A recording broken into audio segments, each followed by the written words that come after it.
नमस्कार शेतकरी मित्रांनो, मंगळवारी जी अतिवृष्टी नुकसान भरपाई संदर्भात मंत्रिमंडळाची बैठक झाली आणि त्यानंतर मुख्यमंत्र्यांनी जो काही मदतीचे निकष आहेत ते जाहीर केले. आता त्या दिवशी हेक्टरी जिरायती शेतीला 18,500 रुपये मदत ही त्यांनी जाहीर केली होती. मात्र आता जो काही काल शासन निर्णय निघालेला आहे, तर या शासन निर्णयामध्ये नेमकी या मदतीचे काय निकष दिलेले आहेत, मग ते जमिनीच्या संदर्भात असतील, पिकांच्या नुकसानीबद्दल असतील, गुरांच्या नुकसानीबद्दल, कोंबड्या, बकऱ्या, शेळ्या, घरांची जी काही पडझड, जेवढी काही नुकसान झाली या संदर्भात जे काही 31,000-32,000 कोटी रुपयांचं पॅकेज जाहीर झाले, मात्र विस्तृत माहिती शासन निर्णयामध्ये दिलेली आहे. आता त्यामध्ये दिलेली माहिती आणि शासनाने त्या दिवशी केलेली घोषणा यामध्ये काय बदल दिसतो हे आपल्याला आजच्या व्हिडिओमधून बघायचंय. मात्र तत्पूर्वी तुम्हाला एक विनंती आहे, तुम्ही जर आपल्या चॅनलवर नवीन असाल तर चॅनलला सबस्क्राईब करा, व्हिडिओला लाईक करा आणि प्रत्येक शेतकऱ्यापर्यंत ही माहिती शेअर करा. तर शेतकरी मित्रांनो, त्या दिवशी 29 जिल्हे म्हणाले, मात्र यामध्ये 31 जिल्हे दिसत आहेत आणि बरेचसे जिल्हे, काही तालुके आणखी यामध्ये नाहीत.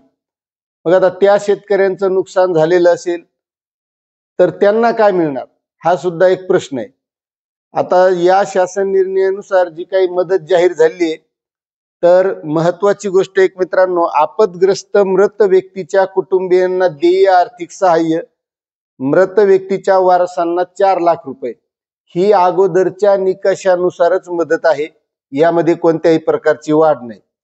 त्यानंतर दुसरा आहे, अवयव अथवा डोळे निकामी झाल्यास देय आर्थिक सहाय्य, त्यामध्ये 40 ते 60% अपंगत्व असल्यास 74,000 रुपये, 60% पेक्षा अधिक अपंगत्व असल्यास 2.50 लाख म्हणजे 2.5 लाख ही सुद्धा मदत अगोदरच्याच शासन निर्णयाप्रमाणे आहे. यामध्ये सुद्धा काही वाढ केलेली नाही आणि प्रत्येक शेतकऱ्यानं अगोदर काय होतं आणि आता काय आहे हे सुद्धा लक्षात घेतलं पाहिजे. म्हणजे जे वाढवून दिले असं सांगितलं जातंय, म्हणजे त्यावरून लक्षात येईल की काय वाढवून दिले. त्यानंतर आहे, जखमी व्यक्ती इस्पितळात दाखल झाला असल्यास 1 आठवड्यापेक्षा अधिक कालावधी असल्यास 16,000 रुपये आणि 1 आठवड्यापेक्षा कमी कालावधी असल्यास 5,400, हे बी पहिल्यासारखंच आहे. त्यानंतर पूर्णतः नष्ट झालेल्या पक्क्या कच्च्या घरांसाठी 1,20,000 प्रति घर सपाट भागातील आणि 1,30,000 डोंगराळ भागातील. आता यामध्ये जे काही घरं देऊ म्हणलेले तर ते PM आवास योजनेच्या माध्यमातून देऊ असं त्यांनी जाहीर केले. आता त्यानंतर आहे, अंशतः पडझड झालेल्या घरांसाठी किमान 15%, म्हणजे थोडीफार पडझड झाली असेल तर 6,500 प्रति घर पक्क्या घरासाठी आणि 4,000 प्रति घर कच्च्या घरांसाठी. हे सुद्धा पहिल्याच शासन निर्णयात त्यांनी जे निकष दिले आहेत त्याचप्रमाणे आहे. झोपडीला 8,000 आहेत, गोठ्याला 3,000 आहेत. मृत जनावरांसाठी आता हा महत्वाचा मुद्दा आहे, दुधाळ जनावर असेल तर 37,500 रुपये प्रति जनावर. मित्रांनो, हे सुद्धा पहिल्याच शासन निर्णयामध्ये दिलेला आहे, त्याचप्रमाणे आहे. तो शासन निर्णय जर तुम्हाला वाचायचा असेल तर तो सुद्धा आपल्या डिस्क्रिप्शन मध्ये मी लिंक देणार आहे, त्यावर जाऊन तुम्ही सविस्तर वाचू शकता की जी पहिली मदत काय होती आणि आता वाढून काय दिलेली. तर 37,500 रुपये दुधाळ जनावरांसाठी. आता तुम्ही बाजारात जा आणि दुधाळ जनावर गाय घ्या, म्हैस घ्या, केवढेला येते ते बघा. 37,500 रुपयामध्ये म्हैस येते का? जिचं आपण दूध खातो किंवा बरेचसे दूध विकणारे शेतकरी असतात, 37,500 रुपयामध्ये म्हैस येते का? त्यांनीच कमेंट करून सांगा. त्यानंतर आहे, ओढकाम करणारी जनावरे 32,000 रुपये प्रति जनावर. ओढकाम म्हणजे आता आपले बैल आऊत वडतेत, बैलगाडी वडतेत. 32,000 रुपयात बैल येतो का? आज 1.5 लाख रुपये बैलाच्या जोडीची किंमत झालेली, मग बैल खरंच 32,000 रुपयात येतो का? हा सुद्धा एक प्रश्न आहे. म्हणजेच या मदतीच्या माध्यमातून शेतकऱ्याची एक प्रकारची थट्टा केलेली, कारण 32,000 बैलच येत नाही, याचा सुद्धा विचार शेतकऱ्यांनी केला पाहिजे. आता लहान जनावर असेल तर 20,000 रुपये प्रति जनावर. आता त्यामध्ये समजा एखादा लहान गोरा असेल, कारवड असेल, असं गृहीत धरा. त्यानंतर शेळी मेंढी 4,000 रुपये. आता मटनच 700 रुपये किलो झालेले, मग शेळी बकरू जे बकरा खरंच 4,000च येतो का? आता ज्यानं शेळ्या हे पालन केलेलं असेल त्याला माहिती आहे, त्यांनी नक्कीच कमेंट करून सांगा. नाही तर बरेचसे शेतकरी आता शेळी पालन न करणारे जरी असले ते घरगुती तरी 4-2 शेळ्या पाळणार आहेत, कारण त्याच्या किमतीच इतक्या वाढलेल्या आहेत.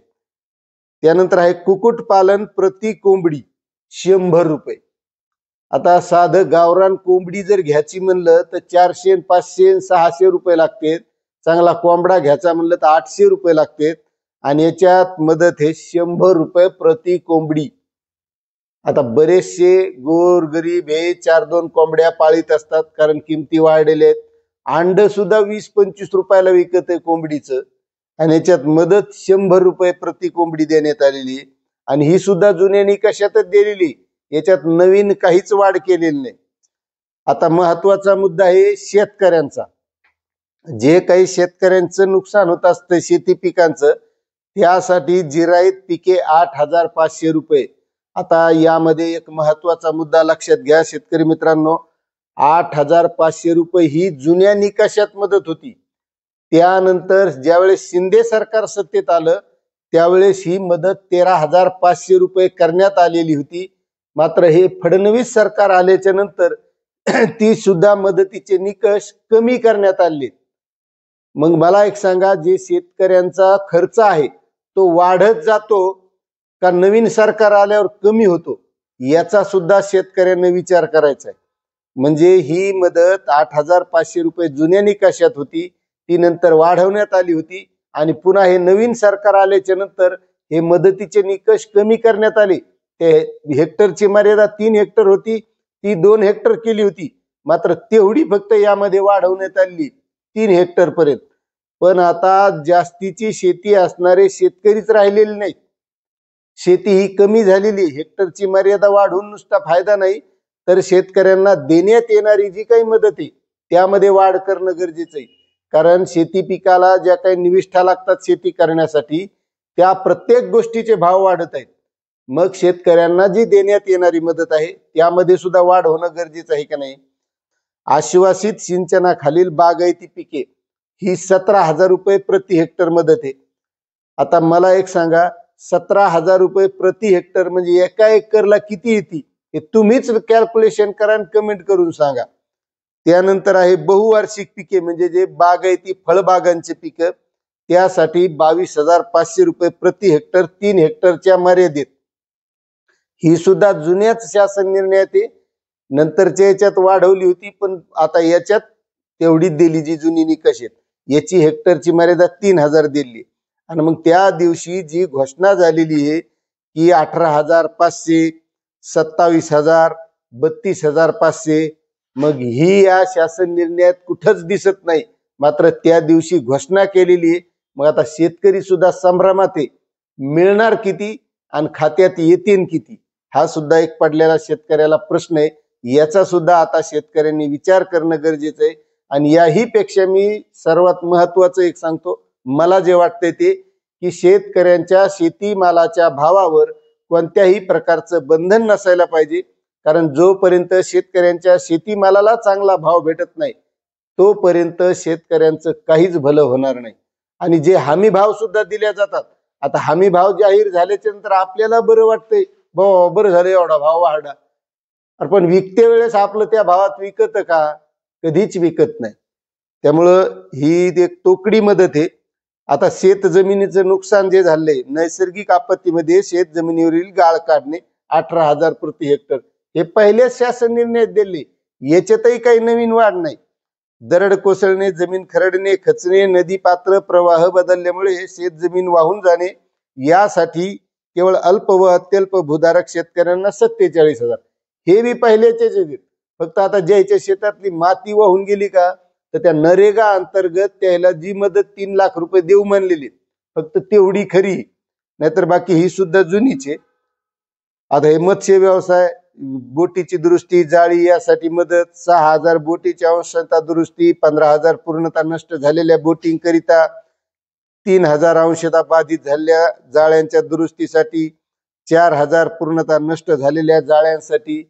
तर शेतकरी मित्रांनो, ही जी काही मदत जाहीर झाली, आता यामध्ये जी वाढीव त्या दिवशी त्यांनी सांगितलं होतं, तर यामध्ये फक्त 10,000 रुपये वाढीव देऊ असं सांगितलेलं आहे. आता शेतकऱ्यांच्या खात्यात येईल तोपर्यंत याचं काही खरं नाही.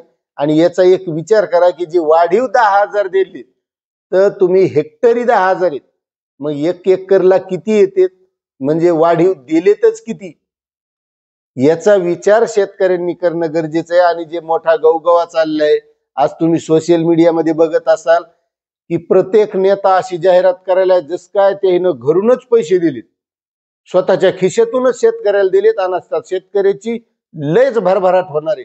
मात्र त्या शेतकऱ्यांचं जे काय आज जीवनमान उद्ध्वस्त झालेलं आहे, ते एवढ्या पैशात होणार आहे का त्याचं चांगलं?